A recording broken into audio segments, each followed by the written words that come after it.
It's like people really seem to struggle with engaging the logical side with the emotional side of their brain. And it's a struggle for us to really say what we mean, how we feel. And so when we're trying to put this into the logical realm of what is our job or career that we want to do, there's all these things that we like. How do we narrow it down to that one thing that actually matters the most? We're about to see this video of Simon Sinek. This is from a speech 6 or 7 years ago. I've seen this video a multitude of times, but he's just going to kind of go over this idea of why you need to start with why and how everybody starts with what and how first, and then we'll kind of break that down.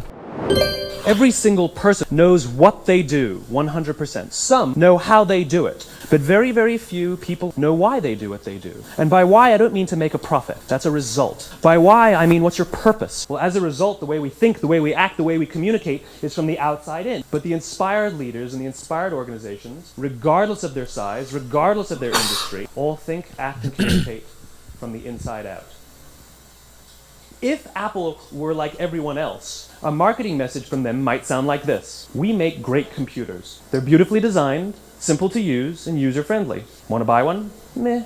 Here's how Apple actually communicates. Everything we do, we believe in challenging the status quo, in thinking differently. The way we challenge the status quo is by making our products beautifully designed, simple to use, and user-friendly. We just happen to make great computers. Want to buy one? Man, it's what we do with our major. Like, think about going to college. Did you pick film as your first major? No. What'd you pick your first major? I picked physical therapy. Why'd you pick it?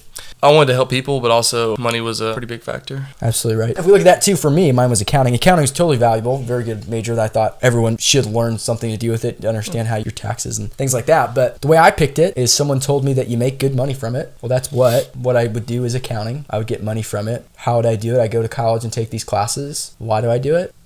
Yeah. Money. And money's not a great motivator. No. The more wealthy you become, the higher rates of anxiety, depression, and loneliness are. So it's like not the key to joy or happiness, which is the whole point of this channel, is helping people overcome their knowledge gap and to help other people and to, be leaders who care about others. So, when you're thinking about it the opposite direction, you're like, what's kind of the end result of what I want to do? Well, you said it kind of like, I want to help people. Mm-hmm. Okay, well, that's, maybe a little vague, but starting with that why, if I want to help people, and then working outward, just like he was talking about in the video, is exactly what you want to do with your purpose. But people struggle with this for a couple reasons. One, they don't sit down off their phone long enough to sit there and think about it. They don't write it down, they just think it. And so you've got to get to a distracted less area where you can sit here and actually think. There's not a lot of creative thought going on if you're like watching a screen. Yeah. Because the average person spends 4 hours on social media. You don't want to do that anymore. Stop doing that. It's an addiction. Everyone kind of gets addicted to it, right? Comment your screen time on social media below.